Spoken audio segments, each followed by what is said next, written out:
Hello and welcome to Deep Blue Sea, the podcast. I am Mark Hoffmeyer. And I am Jake Lewis. And on the show this week, we have another wonderful guest. We have Aaron Neworth. Aaron, welcome to the show. Hi. Hi. So you have a podcast out now with Aaron and Abe. You have a blog, The Code of Zeke. But I mean, you're henceforth known as Varieties, Aaron Neworth, I think. Yes, it's my new title. So do you want to take a moment to tell the people where you're from and what you do there? Well, I'm from the deepest and bluest part of Orange County, and I co-host a podcast with my friend Abe. It is called Out Now with Aaron and Abe. We talk weekly movie releases, which has been super fun in 2020. But we also have a lot of other fun commentary tracks and bonus episodes and things like that. And yes, I do write for a number of sites. I write movie reviews at WeLiveEntertainment.com. I write Blu-ray reviews over at wisewithblue.com, and yes, just recently I've started working at Variety, where I'll be interviewing various filmmakers kind of below the line about the craft and what have you. So there's an article just up about a Train to Busan Presents Peninsula that I'm very happy with. Oh, outstanding. Nice. Congrats, man. That's awesome.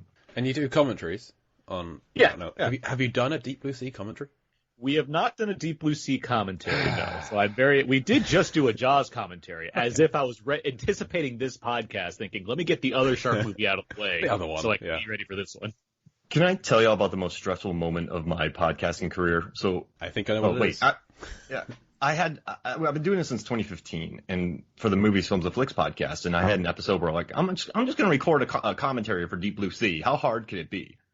And I flop sweated my way through that 100 minutes. It's because you did it on your own. I was going to say, solo commentary. Yeah. But see, I'm kind of a maniac. Like, I'll get an idea, and I just like being experimental and testing things out. And so I was like, you know what? I'll just do a commentary. Why not? And so I went and did one. And it was tough. I was getting hot, sweaty.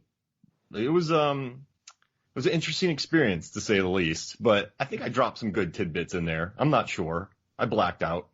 But yeah, I still released it. It did pretty good. So, hey, I'm happy with that. Being able to do it, I mean, that's something you can certainly say you did. But the commentary, I mean, it's great for conversation. Unless you're like Guillermo del Toro, who can just talk all the time. Yeah. You're probably better off having a friend on there with you. Because as Jace mentioned, yes, we do commentaries once a month. Like, we started out in 2012 was when we started doing commentaries. And they're fun, and the listeners tend to really like them because they're more conversational. And they became so popular, we're like, well, let's just do one every month now. So yeah, we do one every month, try to theme it around either something celebrating an anniversary that month or movies that are coming out that have a connection. And they're a ton of fun to do for sure. It's just, having multiple people to be on there to have varying opinions and what have you. It's probably a lot easier than being like, you know what? I like this movie. Let's see if I can talk about it for 90 minutes. I'm going to do it again. I'm going to make up I'm going to do one for like a movie that doesn't exist and just talk for an hour and a half. Freddie Got Fingered 2, coming your way. I could do it. Yeah. So this time he actually does. And oh gosh, I went dark. You could tie it into Deep Blue Sea by having the Finn in like capital letters. I've already got Finn. Good. And it's shark instead of there's like a extended cow scene in that, I think. It's been a long time since I've already got Fingered. So you can have an extended shark scene and just set it on the water. There we go. That's a terrible idea. Poor Julie Haggerty stressing through the whole thing. Shaquille O'Neal bringing him back. That's generally her role in a lot of movies. Yeah, what about Bob? Airplane. If you do it as a video podcast, you could wear a specific hat, and then while you're doing it, you can say your hat is like a shark's fin. That connects right to Deep Blue Sea. Oh, man. It does. See, I don't like being topical, and I don't like making things too easy. Like, that's been my way. Well, you don't even need to acknowledge the hat then. Just wear the hat in this video commentary, and you're set. See, that's smart. But see, that's too topical once again. I wouldn't do it. I'd probably do something opposite and like railroad it. Fair enough. Have I mentioned, I think I've hinted at this, I'm pretty sure Deepest Bluest, parentheses, Shark's Fin, parentheses, is probably one of the best movie songs of all time. I think probably. You can get rid of probably. Yeah, there's no contention there.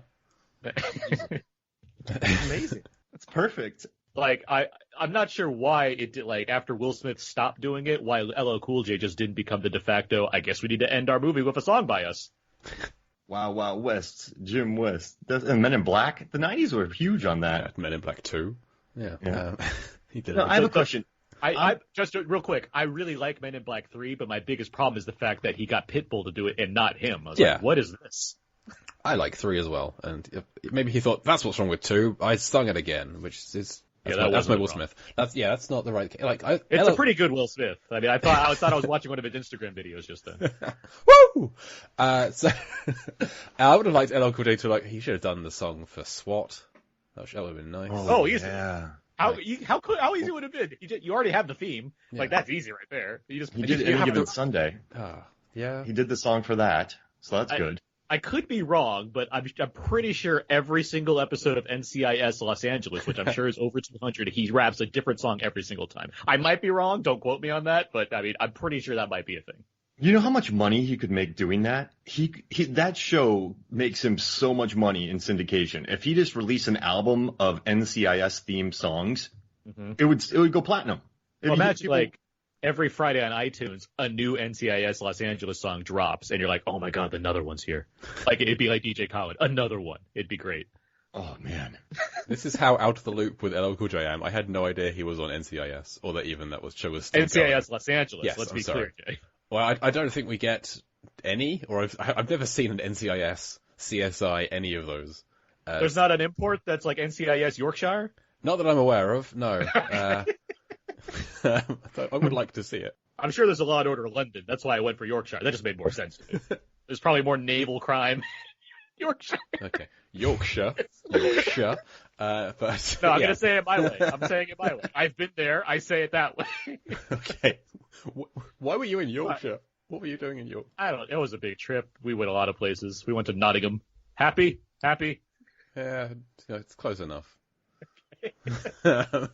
Fine. Okay. Let's get into Deep Blue Sea, shall we? What are we talking about? We haven't even said what chapter we're in. So we're in the chapter previously. The helicopter carrying Dr. Jim Whitlock on a gurney. He had been dropped in the water and pulled along by a shark. The helicopter exploded into the radar lounge. We said a sad goodbye to Brenda and the helicopter crew, and everyone's wondering at the start of this chapter, where's Jim? Where is he now? What's going on? Why can't we contact anyone? And then Sam Jackson, Russell Franklin, he sees something in the distance. He wants to know what it is, and it's Jim on a gurney being pitched by a shark straight into the window, and things go awry from there and get a lot wetter. So that's where we are today, chapter 13, Crack in the Window. I love this scene so much. It made me go back through Rennie Harlin's filmography, because when you watch this movie, you have the action scene, the arms bit off, a helicopter explodes, people fly everywhere.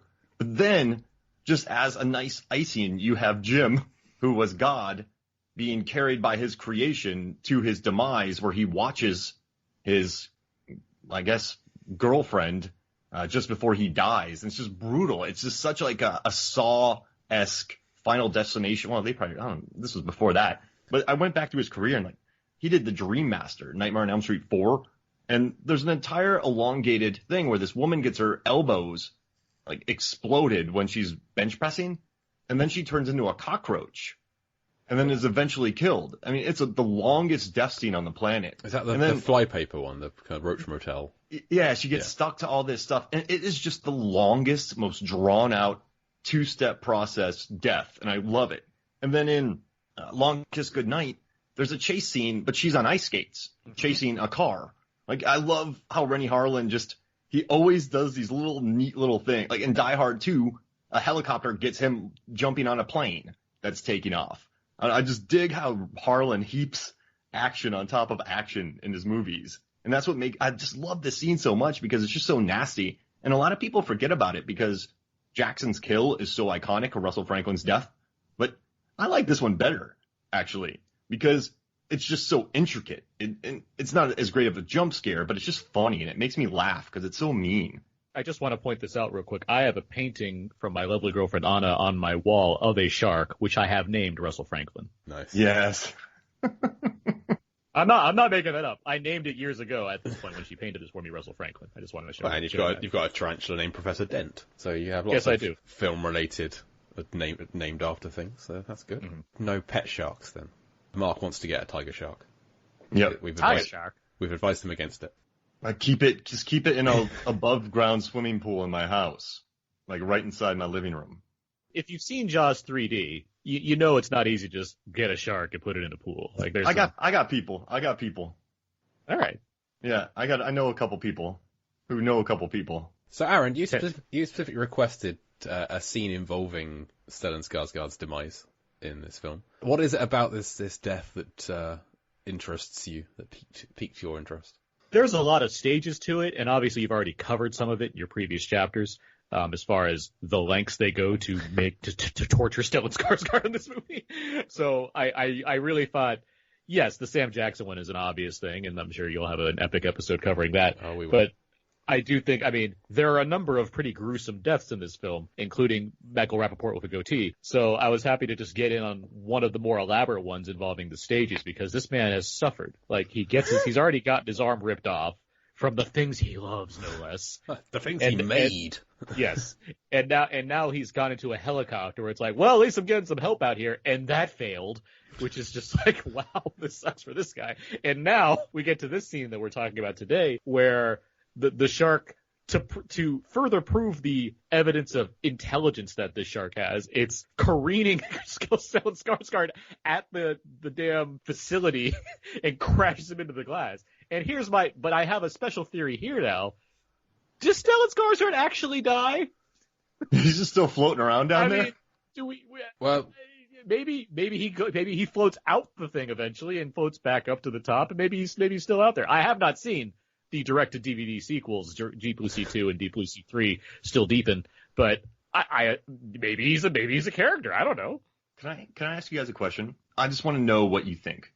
This shark drags Skarsgård underwater, and I tracked this whole thing. I'll drop the math on y'all later. I'll do all the data on you guys later. But what if instead of the metal part hitting, the shark miscalculated and he just smacks against the glass and then just slowly slides down in like a comical motion, even though it's underwater? Yeah, like, and just the word. Like, obviously, that's not the case because that wouldn't work like that. But just something to that manner where he just smushes against the glass, and then if he had a bigger nose, we probably would have seen that regardless. But Stellan Skarsgård's nose isn't that big, so yeah, you don't get too much of like a comedic like smear against the ground. Oh, wait, I didn't mention this part. Stern. He has a breathing apparatus on too, so he's still like he's underwater breathing and seeing everything that's happening, which makes it just all the more tragic for this character.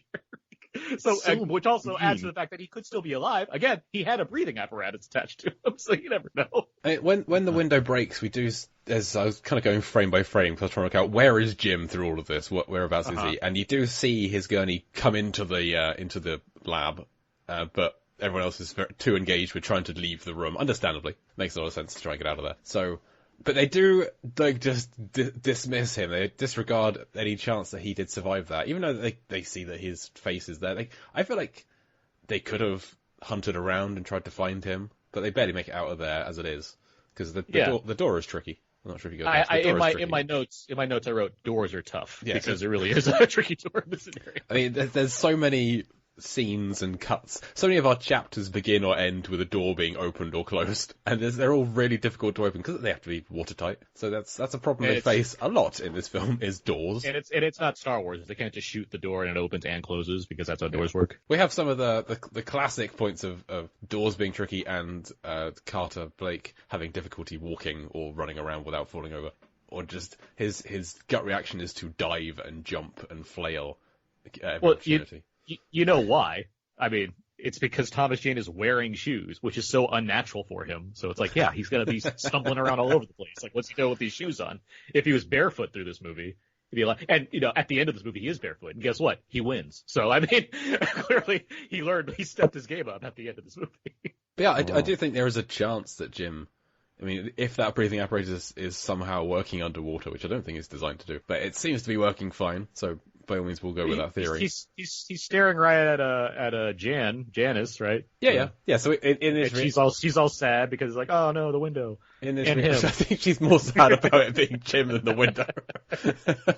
Oh no, that was really expensive. I just cleaned it. Here's a question I have. So the shark, it has it has Jim in its grasp, and it's hurling. It's like hurling it at the glass.